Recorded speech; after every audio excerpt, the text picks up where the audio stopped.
All right. Welcome everyone to another faculty meetup. We're so glad you are here today with us. My name is Behnaz Rohani and I am a MATIC faculty professional development coordinator. So today, the topic of faculty meetup for today is research. So we are going to learn everything that is there to know about research from Anne and Mark, these two beautiful souls.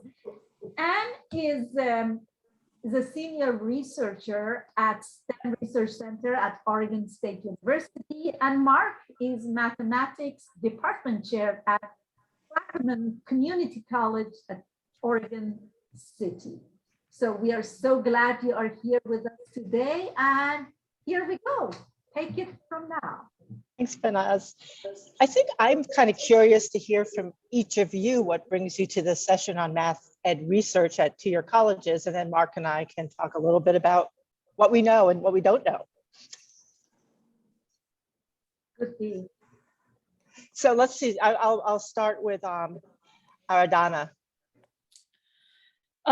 My background is mathematics, but I enjoy a lot teaching.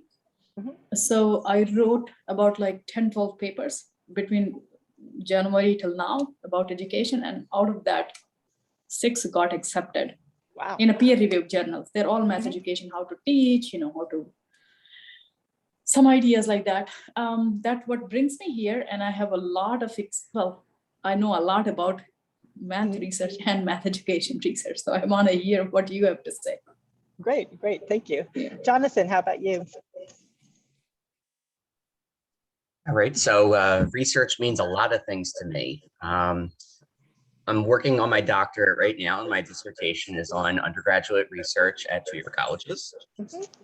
So that is more mathematics research rather than math ed. Then on campus, I'll also work with math ed research within my own courses or my own programs. And so I'm looking into both the mathematics research with students, research on what mathematics research is like with students on campus. So that's research on research, and then research in the classroom, which is math ed, somewhat of a different experience. So since I have those 3 perspectives, I thought that this talk would be very interesting to hear. What's your thesis about, or dissertation, whatever you say? So it's in community college leadership on undergraduate research programs at 2-year colleges. So it's not scientific research. It's closer to like programming research, not computer programming, but like running programs. So Jonathan, do you know, I have 2 questions for you. One, are you presenting at a MATIC? I am on this work? Sort of. So I'm not presenting in a session. I'm working with Project Access for something completely different. So not this year, but. Right, I just went through the program to tag the research-based talks for our committee, our community. And there is one on this, what you're talking about, undergraduate research at 2-year colleges. And then we just started, I believe, an ad hoc or a probationary committee, I forget what they call it, on that topic. Yeah, I'm on it. Okay, good. Just wanted to make sure. Okay. Yeah, Dana and I Dana really drove it, but he and I were writing a book together and discussed that topic. And I don't remember how IMATIC came in, but we thought that would be good to get started with that. Great. I'm really glad that IMATIC is doing that. I'm just going around for those of you who just came in. We're just interested in who you are and why you're here. And then Mark and I are going to talk some. Clifton, how about you? Yes, well, I teach math at Taylor Business Institute in Chicago. And what especially jumped out at me was the question, how do you get started in research? That was one of the invitation questions. And our local problem here is that we are a small school. So I could ask 20 questions about small schools. For example, we just looked at one topic, and in 12 months, we had 47 students enrolled in this topic. And so that's small because I read journal articles talking about 2,000 students and all the things you can do to study these 2,000 students. When you only have 47 students, Yep. it's a different set of problems. Yep, yep. Okay, thank you, Clifton. Anisha? I have been part of the SOTL group at our college. Mhm. So I did a couple of studies, like with IRB and all that. I had to do all that for the study. And the study, it had like very few students. So I think that's always going to be the problem with community colleges. You have such small sample size. But I was curious because it seems like anytime you want to make a change, you need to have research-based practices. So I do have a poster at AMATIC through the Project Access program, and it's good to know what other people are doing. Probably that's my interest. Yeah. Yeah, thank you, Mark, for putting that in the chat, the Scholarship of Teaching and Learning. And in fact, the AMATIC's Project SLOPE Fellows, there were 6 of them in the first cohort, also did SOTL projects, and a bunch of them will be presenting at the conference as well. Fatima, what brings you here? I'm looking at all the questions real quick.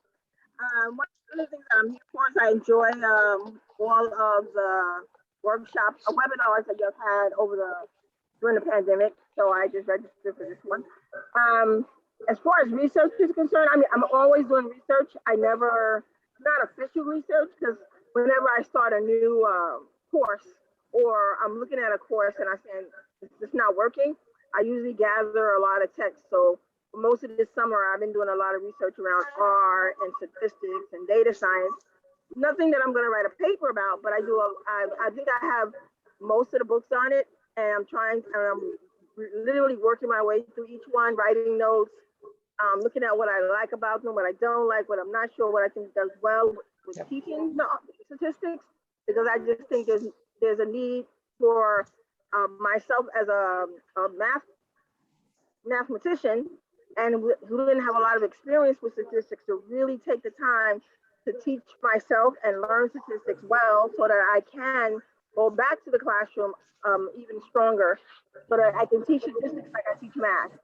So if you give me any mathematics course, I can do it. But statistical stuff, Yep. I'm like, Now I know where we met. You were at the data science workshop a few weeks ago, and Mark and I, a couple of days before that, were at an Oregon Math Summit, because data science is going to be taught in the high schools. It's being taught in some of the universities. So here in Oregon, we're also thinking about what does this mean for your colleges. Ralph, we're just going around and folks are introducing themselves and saying why they're here. I'll get to you in a moment. Jeff, how about you? What brings you here? Kind of like Fatima, I teach math and statistics. I'm teaching at Oakland Community College here in Michigan. And I guess my goal is to engage students with stuff that applies to them, interests them, real world stuff.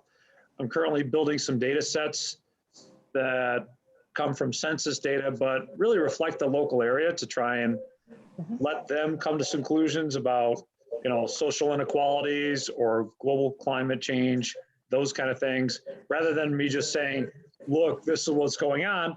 Why don't I let them lead themselves to the conclusion? And I think it'd be much more convincing to them if they did that, without me just force feeding them some of my own thoughts and conclusions on the subject. So. Thank you, Jeff. Yeah. Ruben, how about you? Yeah, I teach mathematics at Hostos Community College, and I work at Goddard Institute of Space Studies, where we're doing research looking at storms off the west coast of Africa. Wow. Because those storms normally end up near New York. So we kind of like, I don't try to predict anything, but we have a program, a computer model that, and I work with a group of scientists that are climatologists and so forth, and kind of interesting. But I'm here because the title attracted me about Meetup, and I noticed that I'm looking at Professor Kumari, and with who I teach sometime at the Borough Manhattan Community College. And so, yeah, I'm here to see if I meet any of the other fellows that teach mathematics elsewhere and so forth. And that's about it. Thank you, Ruben. Beverly, I'm just going to say hi. I think you're here just to make sure we don't go off the rails. Jennifer.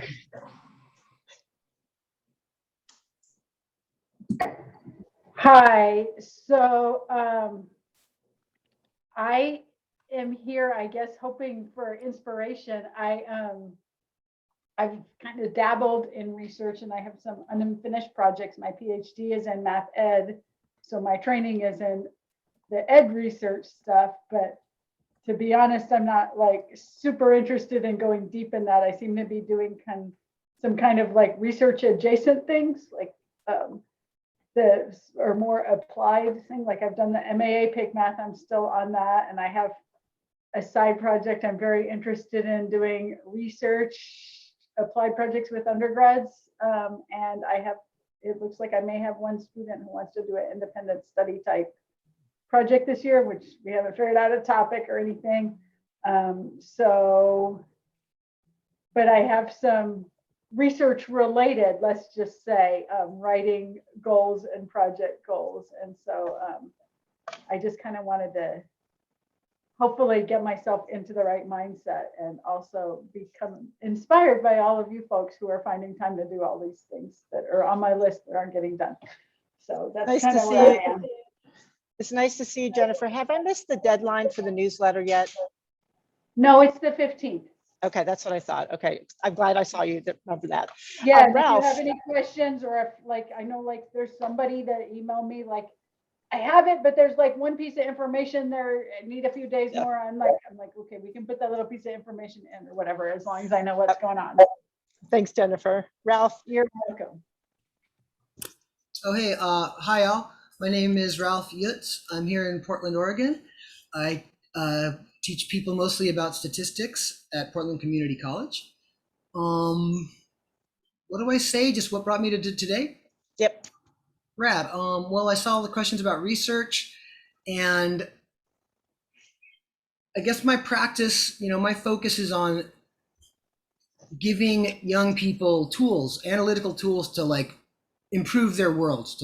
And I'm talking about fighting racism. I'm talking about dealing with the climate crisis, with making real moves to change the world for the better. And a lot of the traditional practices in math and stats teaching are the opposite. They're about maintaining the world, how it is, maintaining the structures we already have. And whenever I, in the context of, say, a department meeting, suggest that maybe this policy we have for all of our students could be hurting them and even preventing us from moving forward, they say, this is how we do it, and you got to show me the research to change. Now, I don't actually believe they're going to change if I show them the research, but I still want to know how to do it. So that's kind of what draws me into this idea. Like, and maybe not my colleagues who can. Maybe if I learned research techniques or how to collate things, if not for the people who are sick of me and where I work, maybe it might help people in the larger community. I don't know. Oh, and bonus, hey, thank you in person, Jennifer, for your support from Amatic News editing and stuff. Thank you. So this is great. So I think Mark and I don't have a formal presentation, but I think what we'll do is talk a little bit about how we got into this, why two-year colleges are a separate and important focus of math ed research, some of our current research we can tell you about. And then I really like Jennifer's term about research adjacent or being consumers of research, which is sort of what Ralph was talking about. And I know as a practitioner, I used research in very particular ways to improve what was happening in my classroom. So we can talk a little bit about that too. So I'm just going to start because I don't know I probably should know the answer to this question. I've known Mark for so long, I've forgotten, but we met as two community college teachers. We are at different community colleges in the same doctoral program in mathematics education at Portland State. And I know we were recruited by the same professor, Mike Shaughnessy. And I don't know why you started that program, Mark, or if you told me I'd had a couple of beers. Yeah, I was a pretty young faculty member at my college. And after 2 years, I had noticed the program had started at Portland State, and it was a budding program. It was brand new. And so for me, I had always wanted to go on for a doctorate, and this just really meshed well with my interests. And because it was kind of a budding program, Ann and I were the only community college teachers in this program, even throughout like the whole program. So it was really, we were able to give a lot to the other students, but also, I mean, we were learning a lot of things ourselves, but we weren't the typical graduate students that a lot of the four-year schools were used to seeing. And so a lot of our professors were also learning from us, and they really encouraged us and supported us a lot throughout the process. So I don't know if we should dovetail into our research interests. One of the things about the community college spectrum is it's so vast, right? I mean, when I started teaching, I'm like, whoa, I've got an arithmetic class at 8 o'clock. And then at 11, I'm jumping into like, differential equations. It was just like, whoa, this is like so different than what I've ever experienced. And so, Anne has one area of research, and I know a bulk of what a lot of community colleges teach maybe in that 100 or sub 100 level. But what really spoke to me as I was going through the doctoral program was how can we better support future math teachers, future mathematicians, future math minors even, that start their math careers at a community college. And what I found, at least in Oregon, and I've been to many AMATICs and I've talked to lots of people, there might be some exceptions in New York because you have a nice feeder to the four-year schools.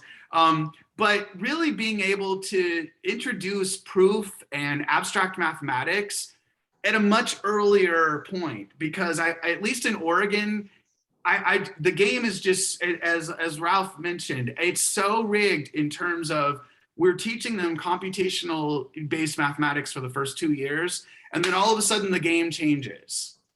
And I've been on hiring committees for like engineering and things like that, and it just really, so I've been building and researching some things about bridge courses and sort of challenging the notion of the traditional sort of transition to proof course and thinking about an earlier version of that. And so I've been using some constructs. There's a lot, I can share some resources later if people are interested, but we've been running an elective transition to proof course, a bridge course at my college, my community college, since 2005.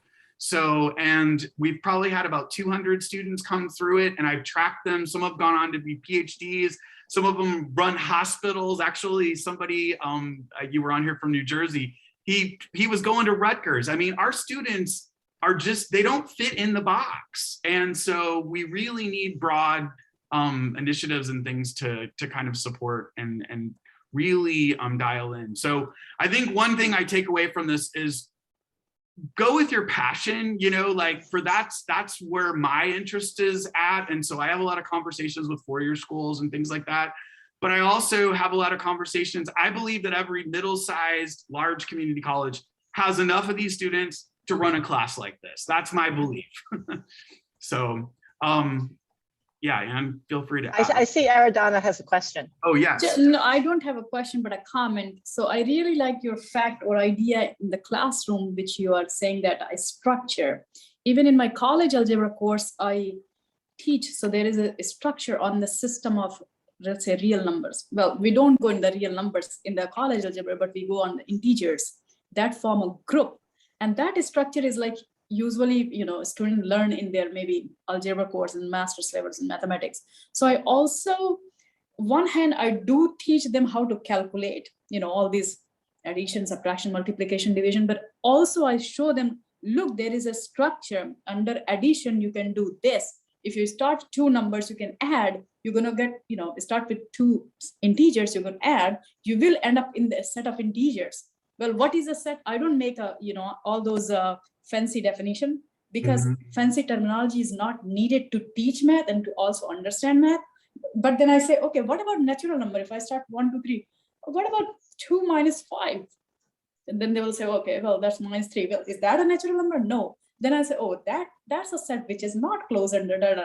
Anyway, long story short, so there is a local structure. Local meaning you teach like how to do calculation, and then there is like a global. Like if you want to learn New York City, maybe take a helicopter and learn, like just walk around in Empire State Building or whatever, Rockefeller Center and all those, and Hudson River and all those. You can do that, or live in a neighborhood and learn that neighborhood. So college algebra course is like a teaching them learn the neighborhood, but it's also a time to introduce them this, wonderful idea, like this structure is hidden in this system, and we need that. Why? Because later if you do a PhD in homotopy theory, you can say two objects are different because the group attached to them are different. And that group idea you can teach, that basic idea you can teach in the college algebra course. So I was thinking, and then you can just, when you do the polynomial addition, subtracting, with the number, you can say that, look, the same structure here with the set of polynomials you can do, and the group structure is hidden there. Or, I mean, if you want to do, let's say the field or whatever, the, ring structure, you don't have to say ring structure, but you can say, oh, there is a multiplication, addition, or whatever, this distributes over this, that. But anyway, I like very much your idea of this telling the structure very in the beginning in these kids, in their life, math life. That's all. Thank you. Yeah, so my research started on the other end. Oh, Ralph, do you want to say something quickly, or do you have a question? I was just going to add a little thought. I loved your analogy of like flying over a city to see structure versus like getting to know a neighborhood. And I think I think our math teaching curricula are kind of like, hey, go look at that one place where that building meets the floor right there. See that? Okay, cool. Now look, because at the PhD level, that's what we learn, homotopy theory, or all these fancy field theory and all these, like, they come from this basic structure. Numbers, that's like a basic math. Numbers and geometry, two things are the foundations of the mathematics. Absolutely nothing else. After that, you build up these things, the mix analysis, real complex analysis, this, that, homotopy theory, algebraic geometry, differential geometry, but they come from these two ideas, numbers and geometry. Anyway, that's all my ideas of mathematics. Yeah, and I think what we're leaving students without is a glimpse at that important structure. The like, here you do arithmetic, then algebra, then this, then that, at this lower, so-called lower level of math. As a matter of fact, I don't even know what's the difference because I never was educated here. Yeah, so it's really tricky to like expect students to see those structures when we just had them looking at like individual parts of individual buildings in seemingly disconnected order. Thank you, Ralph. Fatima, you have a question? Yes. Well, I mean, I was listening to what Mark was saying, and what really intrigued me about it is that I do teach two math ed courses for teachers, or math courses for teachers who will be for students who are going to become teachers. And one of the things that I guess concerns me is that the focus is more on the computational aspects that they have to teach the students, but not about the other things where, yes, rational numbers is important, but knowing how rational numbers work within the context of probability, statistics, etc., is not spent enough time on. So many students go to their four-year schools, and the four-year schools are now sending them back saying, you don't understand the quantitative analysis that's needed outside of fractions. And then they're frustrated, they come back and they take another course, but it's something that we have to think about as our students, math future teachers who are taking math courses. We have to give them what they need to be able to be successful once they get to the four-year school. And when the four-year school looks at our syllabus, we have to make sure that we really have spent time on topics like statistics and probability that they're going to have to teach, because the GACE 2 is just like, I mean, I've been moving through this stuff and I'm like awed about how much that pre-K to 12, pre-K to 6 actually, because that's what we are working with, will have to understand probability and statistics, as well as other things. But I'm just saying that's just a thing I'm noticing, that they're being sent back because they know fractions, but they don't know how to use any of this stuff. It's like So I'm really excited to hear you say that. I would be quiet. Yeah, thank you. Thank you, Fatima. So I don't know, I kind of fell into math ed research. So like Mark, well, okay, to be honest, I decided after a few years at the community college that if I taught intermediate algebra for the rest of my life, I'd become as nasty as some of my older colleagues. So I was like, maybe maybe I'll get a PhD and go teach at a liberal arts college where I had a little bit more leeway. So I started taking math courses at the university, and there was this woman who's now passed. Her name was Marge Enneking, and she was a teacher educator, and she had a good relationship with everybody in the math, the new people that in the math ed group. So she started dragging me to things because she went to a MATIC. That's kind of how I knew her. Or MATIC. Anyways, when I fell into the math ed group, I just loved it. And I was like, I loved it because it's interdisciplinary. My first degree was in liberal arts. I didn't major in a thing. And I like that. So you could use psychology, sociology, critical race theory, math, and you could theories of learning particular mathematical concepts. So I really like that. I wanted to study a phenomena that I saw a lot in my classes where I just got into this habit of on the first day of class, I would just get my students doing mathematics before really anything else happened. And I could always find problems that what students could engage in kind of regardless of what they'd done in their previous class. And I like to focus in our arithmetic class, I really like to focus on the construct of proportional reasoning because that's so foundational to so much mathematics. And all the students could reason proportionally on the first day of class. And then 2 weeks into the class, I'd bring this textbook and say, I can't do any of the word problems, right? And I was like, what's that disconnect between this real world lived experiences they're bringing to solve these problems on the first day and their experiences with math? So I did research on that. And the two central questions were, what ways were adults thinking about proportional reasoning prior to messing them up with instruction?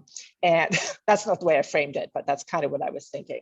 And then the second question was, how were teachers leveraging these ways of thinking? And I learned that adult students were bringing really rich ways of thinking about the world. And the answer to the second question about whether teachers were leveraging it, the answer was not so much, not at all. And so my research then went to teachers, like what do teachers need to know to really learn how to take interest in and leverage students' thinking as a resource for learning? And that's still a question I'm trying to understand. And then because so many of these change initiatives around teaching are big projects, then I became interested in department level and organizational change. So now my research is kind of focused on that in the context of learning about teaching and improving teaching. So one of my current projects, a big current project, is under the AMATIC umbrella. And Clackamas Community College is working with us, and Chandler Gilbert and Maricopa County. And we're studying mathematics departments around an initiative to adopt and to understand, adopt, adapt, enact principles of active learning, which we've defined very precisely. Well, the math ed community has defined very precisely, which is nice because that's not done in general. And I'm interested in how departments are going to change as a result of working with us on the project. So we're working on 8 community colleges. The request for proposals to be part of phase 2 is out there in the AMATIC world. So you should be getting an email about it soon. But that's my current interest. And it's also focused on one of the active learning practices is our ability as instructors to facilitate practices that create equitable opportunities to learn in the classroom. And that one's really a hard thing to get our minds around too as a math ed community, but we're working on it. I want to talk a little bit about when I was a doctoral student plus a 2-year college student. It changed my teaching completely. Not so much like in evidence-based practices. I mean, I wouldn't use that language, but I think what changed my teaching is as I came to understand like what students need to really understand function, and digging deep into this idea of covariant reasoning and what that means and what understandings of function students need to be successful in calculus or what is an algebraic expression to students? What does it mean to them? What is equivalence to them? And I started thinking about all these things, and it changed my practice, and it also made textbooks absolutely useless because none of them deal with those things at all. But so as a practitioner, when I read research, I just used it. It wasn't so much numbers like this, a small class size is going to get you valid added onto, you know, student success. It was much more about how students were thinking and engaging and acting mathematically. And that really informed my practice. So I saw that as research adjacent. I wasn't doing research, but I could consume research. And I think that's one of the things I liked about my doctoral program is I learned how to read research, you know, in ways that were helpful for my practice. Mark, do you want to say something about research adjacent or? Yeah, I was just going to follow up. I think this is what one of the things that Clifton and a couple other people mentioned, just sort of places where you can get started. I think this is a really exciting time right now.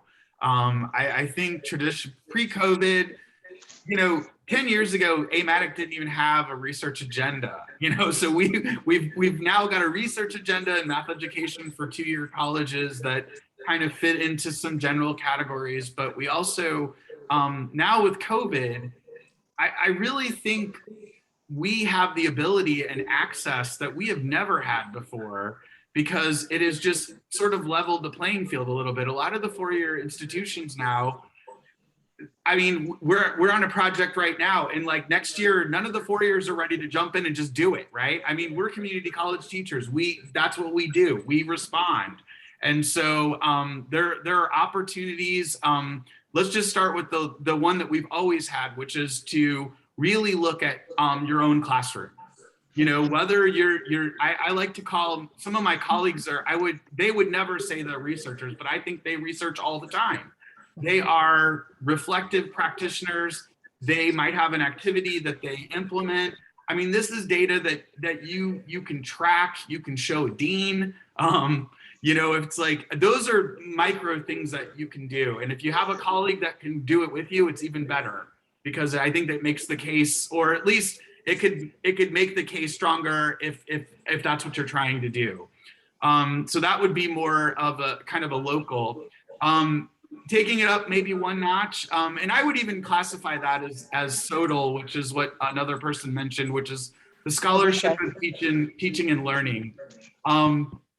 This is a practice that's been around for a long time at both the four-year and two-year institutions. And again, we don't have to publish most, you know, that's not our thing, but this is, if you were going to do that kind of research, you'd probably want to take a few more steps and things like that and follow, but there's an entire community out there for this.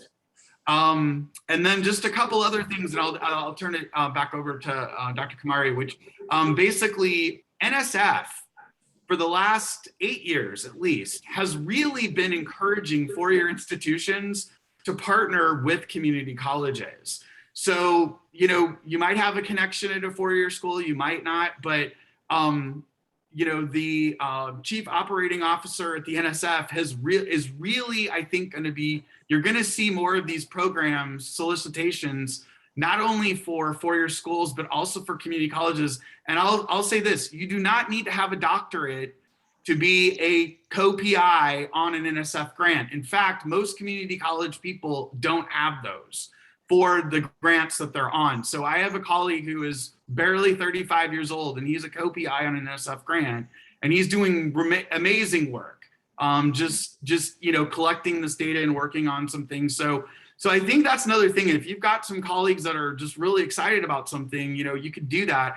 And then also, and this is just one last thing for the department chair and me, I have been in this admin role now for about 4 years, and I see the money that math generates for the institutions.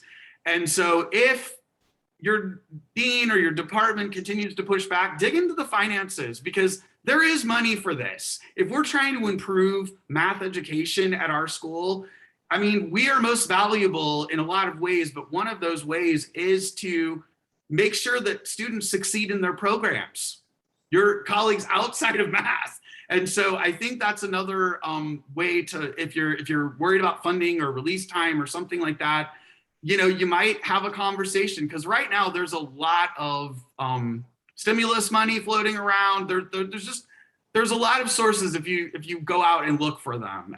More unprecedented times right now. So I'll be quiet and I'll pass it over there to Dr. Kumari has a question. So not a question, but comment. So one thing Anne said, that what is an algebraic expression, and that really, like, you know, that's exactly what I do in my classroom. I define object. I don't tell. I don't say that, oh, solve for linear equation, whatever, solve for X or linear expression or whatever. I first ask them to learn what's the meaning of solve, what's the meaning of linear equation in two variable, or, you know, or line or whatever. Like so I think I want to make one comment. The main thing which I think is missing in the education is telling a student all these words without actually telling them what it is. You know, like, okay, we're going to learn about exponent or squaring or cubing. A student doesn't know what a squaring and cubing is, or, you know, taking a square root. The teacher goes and in the classroom writes, this is a square root. How bad it could be. I mean, think about that. Is this is a square root? Is that what you're teaching? And that's where it fails. And that's where probably students lose the motivation, because they think, oh, square root means this symbol. They never understand. No, look, we learn 1, 2, 3, 4, 5, 6. We learn 1 square, 2 square, 3 square, 4 square, 5. We learn cubic or whatever, 1 cube, 2. Now think about how on earth we can define 1 to 2 to the power half. You know, that's like when you put that, when you remove this symbol thing in the curriculum or teaching, I think that makes really engaging the classroom. Another thing you mentioned, that the best place to start the research, since my background, my PhD in mathematics. But the papers which I wrote was in math education, and the motivation came from the classroom. Like, okay, how do you teach squaring? You know, a teacher goes and teaches, oh, 2xy to square or to the power 3, you can just, you know, distribute. What the hell distribute means? Why do you teach a distribute? You got to teach what is the meaning of squaring or cubing, or what's the definition. Anyway, that's I really liked that you gave the point. Okay, classroom is the place you start, especially like when you come from a math background and you have no idea about what the math education people do, and then like, okay, yeah, maybe this works, this doesn't work, and you can write about it. Okay, how did it work? How can you prove that? What's your hypothesis? Anyway, these are just a comment, which I really, really liked, and it's common. Manisha asked a question about finding funding, which is always a really important question. I mentioned in the chat there, the NSF does fund research in math ed at community colleges. A lot of us have had success there. There's a new program that's focused just on innovation and STEM education at 2-year colleges.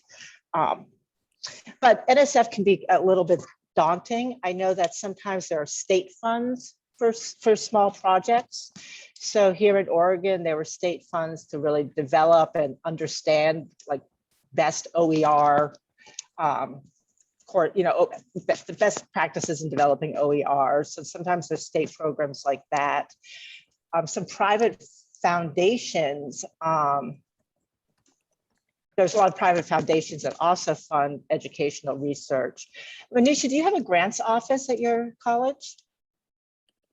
Yes, I believe so.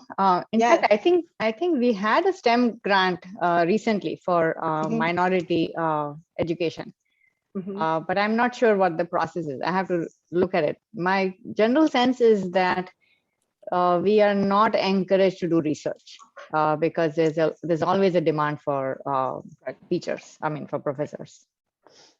Right, and that's really. That's a struggle. That's a struggle. I mean, obviously one that I failed because I left my 2-year college job, but Mark is still doing it. He has want to tell them about your current grant? No. Yeah, I could share just briefly. And maybe how you do research as 2-year college faculty member. Yeah. So mine is building on what you were saying earlier, is really about, it uses a research construct called guided reinvention.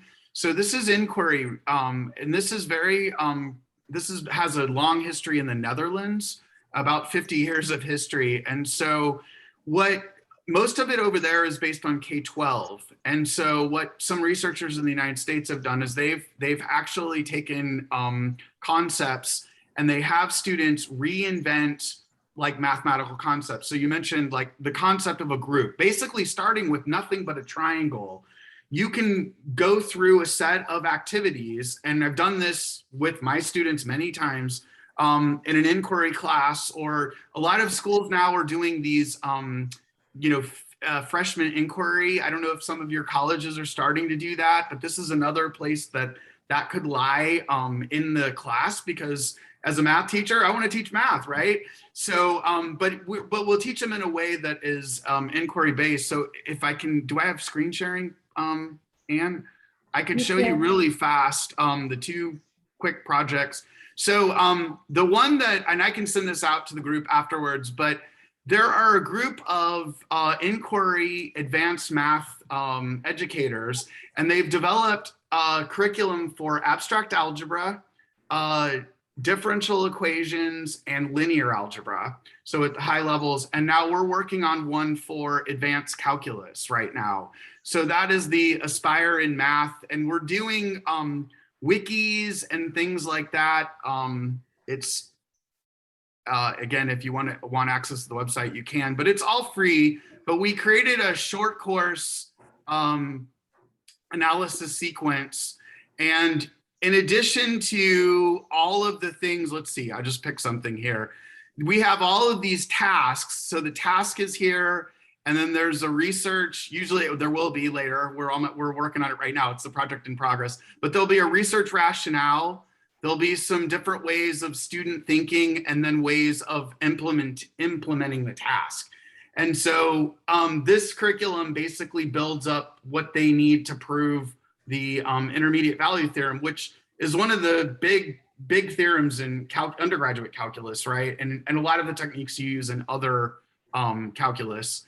And then just to, again, this is the website. Can you still see this? It's in the Netherlands. And a lot of the Dutch speak English. So they have a lot of these in English, which is great. But I was able to study over there for a summer class. And I was amazed, you do estimation tasks, and I was at no advantage as a math. I was in there as a student because everything was metric.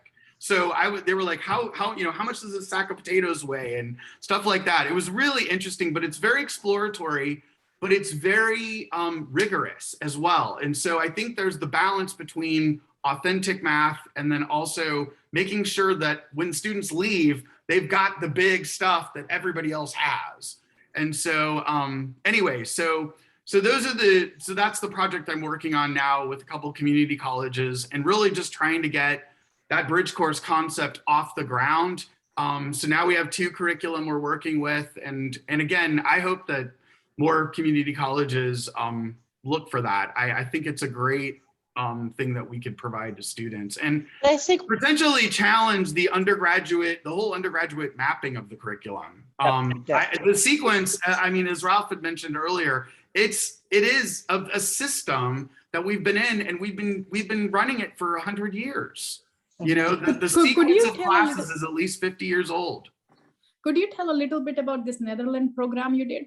Yeah, so every summer. Can I just interrupt for just a moment? I think what I want to point out about what Mark is sharing is it's a way to kind of get at Manisha's question. Like, his research work is developing curriculum that they're using at their school. So that's one, there's a lot of research that leads to curriculum development, which is what we do as two-year college teachers, but not always with the research base, right? Okay, now, Mark, I'm sorry, I interrupted. I just wanted to make that connection. So I finished my PhD in 2016, and I went back to my job and taught some overload classes, and I was like, I need a postdoc experience. I don't know. So this Utrecht University, it's the top ranked university in the Netherlands, right in the center of the Netherlands. They're very big on math education over there. It's called the Freudenthal Institute. Some of you may be familiar with Hans Freudenthal. He was actually was a mathematician who became a math educator. He left Germany during the war, and then he lived in the Netherlands, and he never left. and just created this basically he would take concepts and have people reinvent them. And his school, you know, grew very big. And anyway, every summer, usually the last 2 weeks of August, they have a 2-week course. And so I went over. For teachers. Yeah, for teachers. Okay. And I got over there and it turned into like, oh, wow, you know this stuff. Can you, you know, and so I created, you know, it was a relationship. And so it's been really, really good. And we're going to do some virtual workshops. And if they're free, I'll send a link to AMATIC. It will be very helpful if you can just say the name of the institute or something.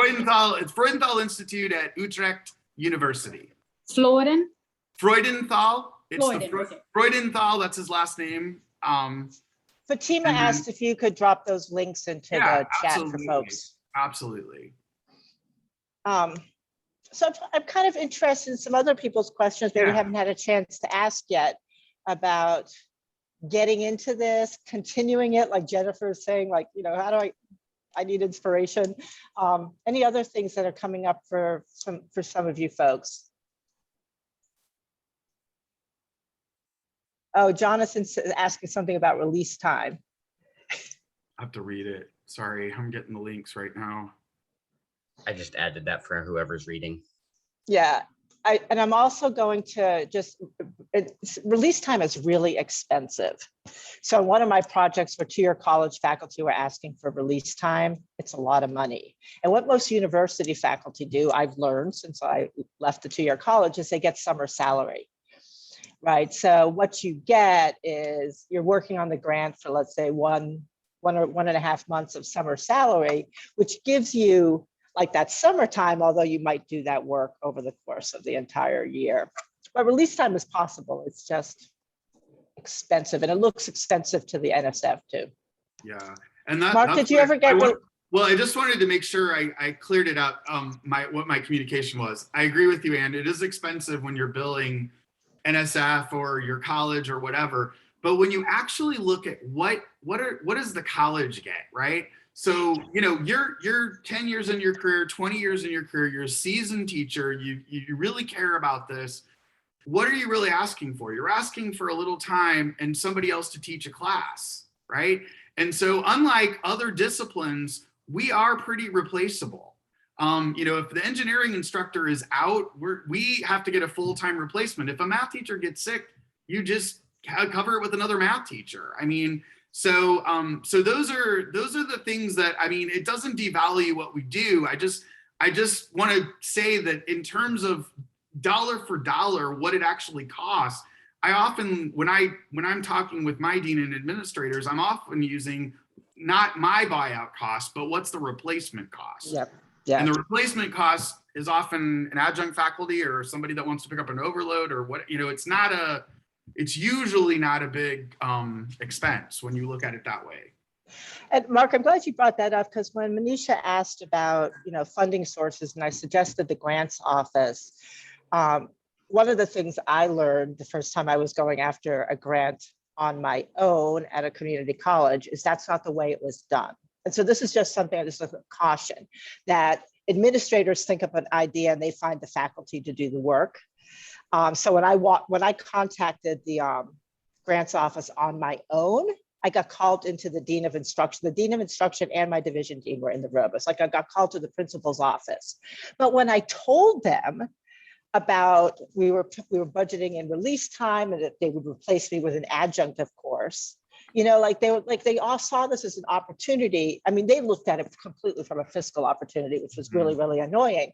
But, you know, sometimes that's what administrators need. So Manisha, just be a little cautious about the politics around the grants office. That's all I'm going to say. Unless I didn't mind being called into the principal's office. I stood up to myself there.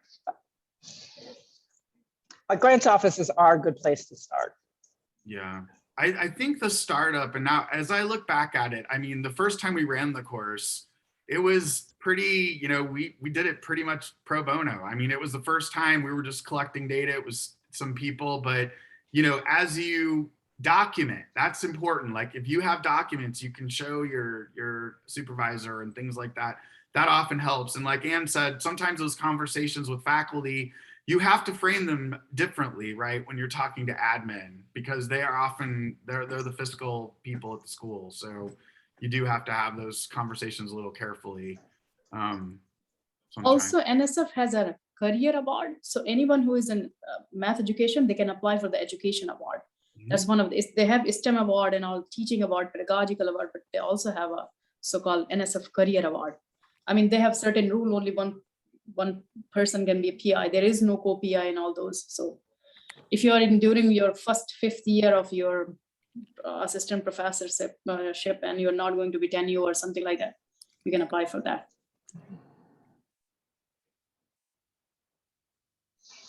Other questions that came up for folks? Yes, and you talked about the collaboration that you have with Mark's College and also I believe it's April's college, right, out in Arizona. Yes. So how often do you all, I guess all of that was built up through friendship, right? You all knew each other, so that's how you started out that kind of process. So what I'm thinking is that how can we create that kind of environment so that, for instance, for me that I'm in the southeast of US, I have the opportunity to kind of bring on board my students in my classes to join with the research that it's done in Arizona and maybe in Michigan and Oregon. So I'm looking for those kind of opportunities. I think, can you imagine how rich that research would become? And I mean, I'm all for it. So at some point I think that MAA at some point they were having these working groups that they work on different kind of research, maybe on active learning, maybe on curriculum, maybe on, so on and so forth. Maybe someone is interested in betterment of their pre-calculus curriculum. Somebody else is working on something else. So wouldn't it be lovely folks from different parts of the country join in? Those who are interested on different subjects like pre-calculus, higher math, lower math, and we all put our hands together, our heads together. Can you imagine how we can revolutionize this mathematics community? Yeah, no, I agree. How we can go about it, if this is something for the research committee, which they're all going to become ANETs from now on, or do you think we should? I don't know. I know that we already formed a working group right now, which is on mindfulness. Manisha is here. So we are going to meet every month, and that is, of course, to do with the health of faculty. I really like what you said there. So I have a couple thoughts. One is, those of us in the research community, we actually are reaching out we reach out in the AMATIC community. That's where we start to find people to work with us. So like I said, the Teaching for Prowess project, where we're working with community college departments, we are now asking for 6 more community colleges to work with us. But when you said, you have this working group focused on mindfulness, it's 8 altogether, 6 more. Right, sorry. Okay. If you are a member of the research community, you might just put out a note there on the discussion board, like, we're thinking about mindfulness. Is anyone doing research on that now? Can we have conversations? Can we be involved? So I think we should go both ways, that the researchers reach out to those of you at the community colleges while we're working on certain projects to see if there's interest. The algebra instruction at community college projects was like that too. They trained some faculty researchers to help them look at data that was gathered in algebra classrooms. And I don't remember how many colleges were involved in that project. So we need to, now that we have this portal, the MyAmatic, it might be easier for us to communicate both ways. Through it. I just brought up this example of mindfulness. I mean, we're just starting that working group, but wouldn't it be nice if we start those working groups for different subjects, pre-calculus, calculus, those different levels, and have one member of the research community, those who are experienced, as part of the working group. Because say, for instance, someone who has not had any opportunity to do research because of working at a community college. Now, where do I go? What do I do? You approach your grant office, they put so many different hurdles across, in front of you. Say, okay, goodbye, thank you. I mean, at some point, I applied for a grant with the with NSF. The kind of questions I was asked by the administration, I say, thank you. It's really not worth my effort, because because I was not experiencing that. But just imagine if I had someone like Mark or Anne on my side, that I could just pick up the phone and say, Anne, you're asking me these questions. How do you think I should phrase it? I'm sure I could have, you would be on my side, and you would be kind of empowering me, pumping me up so that to go forward and do it. So this is the kind of grouping that we need to have, so that we get more and more research done at community colleges. NSF wants more community colleges, but then again, we are having all those hurdles. Yep, absolutely. So, I see Fatima has a question. I'm sorry to cut you off, but you're right. There are a lot of hurdles. Problem. Yep. Professor Rahani was discussing, if I pronounce her name right, and that was about the mindfulness, because one of the issues amongst math and mathematicians is this idea of the part of mindfulness that deals with belonging. So many of our students have an issue with belonging. Do they really belong in math? Do they really belong? Yes, we have provided them. Some of us have provided them with role models and those of us other people that are in math that look like them, but there's still this question in their mind. The ones when I teach my math for educators course, am I really capable of teaching math to students? I mean, I never was good at math, so now you're going to try and help me teach them. And of course, I bring all the toys. I call my math stuff toys. Math manipulatives, polygons, you name it, I have it and I bring it into that classroom. So that by the end, they tried every math manipulative that you can think of, so that I can say to them, did you learn from using this? Oh, I understand fractions better. Oh, I understand geometry better. Now I really understand what was the difference, and I never can figure out, why I can do these things with a triangle that I can't do with other shapes. And so this was, that is something that's important. This whole idea of mindfulness and doing it in a way that you don't get in trouble from the math purists who say, oh, why are you talking about this to your students?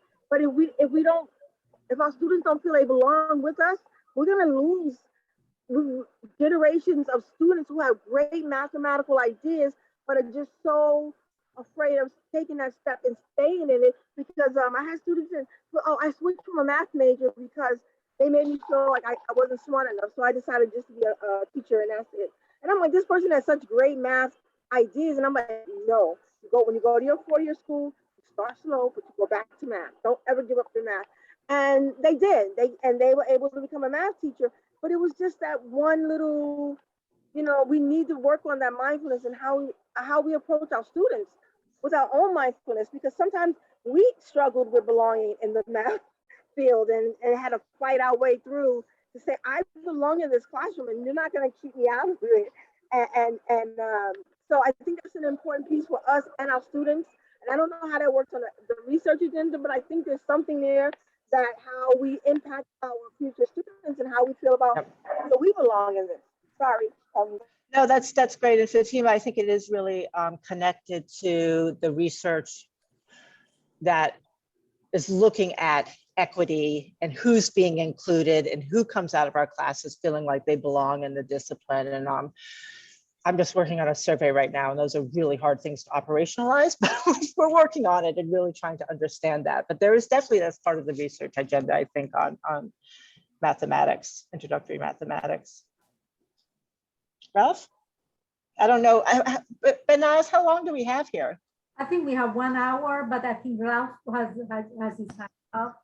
So I guess, yeah, I mean, if people have to leave, we're sorry to lose you, but go ahead. We understand. Overtime section now. For overtime, yep. Well, just that's such a clear point that I see language like math has historically underserved people, right? What we've really done as a discipline is discriminate against people. We've discriminated against women and all femme people. We've discriminated against Black students, Indigenous students, other students of color. We discriminate against people on the sexuality and gender spectrum. Mhm.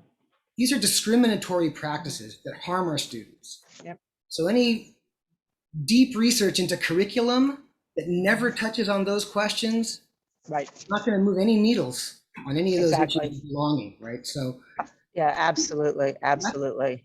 that's something like, you know, I don't know how to, I don't know how to make the, I mean, to me, it's an ongoing crisis, but to so many of my usually white colleagues, because 80% of us are white, who don't consider themselves to be discriminatory, the question of even facing the question that, hey, look at these racialized and gendered outcomes right here at our school. What should we do? Yep. To get someone to look at their own practice and look where to change it, that is so hard. Yep. And I think until we get there, you know, that's a never-ending research project. That if anyone wants to form Absolutely. fight for it, I'll fight for it for the rest of my career. Yeah, one of the stories I keep telling a lot of people about, you know, there's a problem here and we're not doing anything about it. Back in 2013 at a community college where I was working, the institutional research showed data on who was making it from developmental math into college level math. It was less than 2% of Black men ever made it to college level math. That's racist. You know, but we don't know, you know, what, you know, we have to figure out why and how and what we're doing that makes that racist. And we're contributing to that. And when that data was brought up to my colleagues in the department, they just dismissed it. Oh, students have jobs, you know, as all these other things. Nobody wanted to look at what was happening with the curriculum, classes, assessment policies. Yes, there's a lot of research to be doing there. And maybe before I retire, we'll find something out because it's really important stuff. Ralph, one idea to a little bit help in that is organize some seminars where it's like a woman in mathematics seminar. You invite like Anne to talk in your seminar or other women mathematicians to talk about mathematics. That's one thing. You can also organize some seminars or workshops in your college where, you know, African Americans are speakers, things like that. So then what will that do? I mean, you can ask, why do I do that? Well, it will encourage other, you know, young women who are in the college to see a role model standing there, or to see another African American standing there and follow that. So that's, you know, I'm going to do that starting maybe fall or the next spring, Women in Mathematics workshop or conference, and there will be women who are pure mathematicians. They will talk about their, you know, mathematics and what makes them to feel math is fun, things like that. And another is mathematical pedagogy. They talk about, you know, what makes them a good teacher or something like that. So that's where a little bit you can start. Or even just a student who is performing very well. I mean, ask her to tell her story in the front of classroom. How is she doing and things like that. It will encourage other women to come on the blackboard and talk, basically. Yeah. And I really want to get those voices right there in my department meeting, right? That's where I want them. Like, I want those voices to show people that it's worth changing our practice to welcome. Yeah.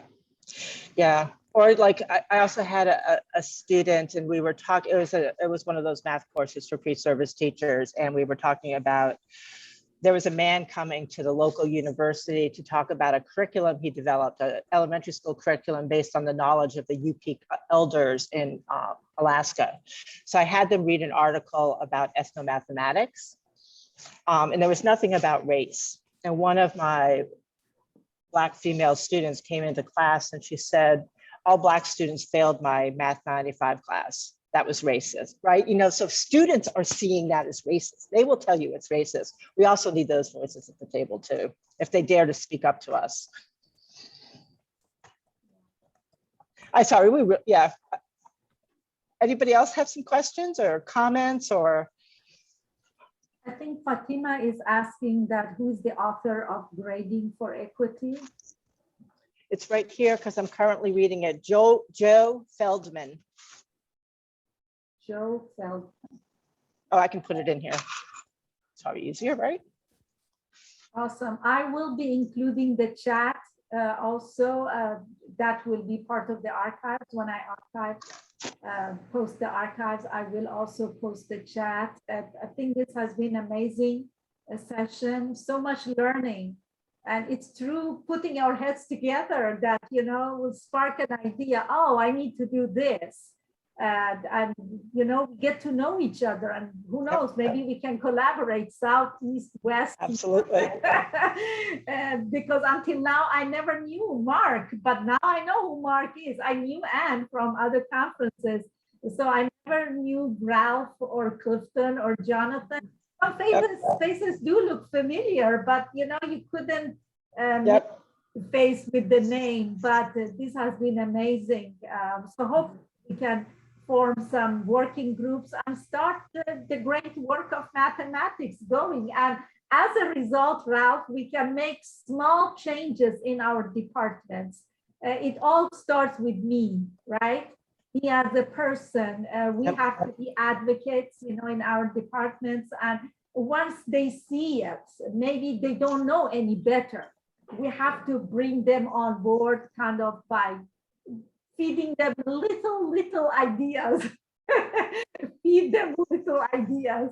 So hopefully things will work One out. question is not answered. So 2 of the faculty asked, if you have a small data set, can you publish?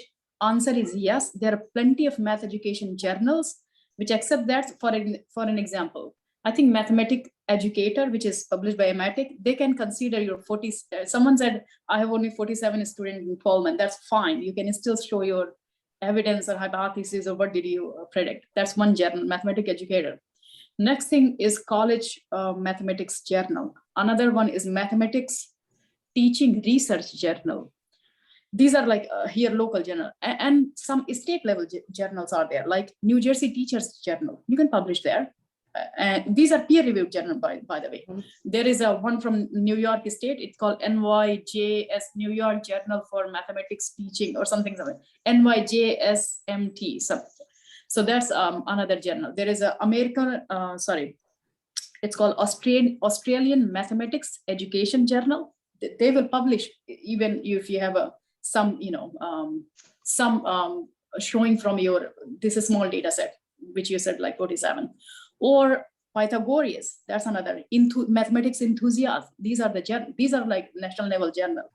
And there are like very, very good journals. They are research journals in mathematics education. They might need like by the way, those 1,000 data set which you mentioned, or 2,000 data set, actually they are researching on a school, on like in whole county. They go in the classroom, 8th grade student. That's why they are getting 3,000, student doing, research on how to teach functions in, I don't know, maybe a 9th grade math or 10th grade math. So please don't, I don't want to say discourage or whatever, but if you have a finding, it's very important, go put it out there. And these are the journals, or you can reach out to me. I can, say more about the math journals where they're looking, because I read a lot. Many journals. What are they looking? Which kind of data? How big is the data they are looking? So anyway, that's all. That's all. I'm going to finish here. Awesome. Thank you. Thank you for all your input, and thank you to Anne and Mark for the conversation, helping us out, a better understanding about research, and hopefully, we can continue the conversation. I see another hand up. Oh, I see a clap. It's just a clap. Thank you all, and look forward to yet another faculty meetup. And we hope that Anne and Mark would come again and pump us up more so that, we can get something going. And maybe one of us can post something in the research community. Yep. And I just want to give a plug. So look out for the upcoming newsletter from Amatic, because that will have some information about our research session at this year's conference. I think we're going to have a lot of good presentations, and we always have fun after the research session. We're a fun group to hang out with. So, and Ralph's agreeing. He's hung out with us. He knows. Yes. Well, Okay. thank you so very much. Any other thoughts? Any final thoughts? Wonderful. Thank you. You all make it a great. Thanks for inviting us.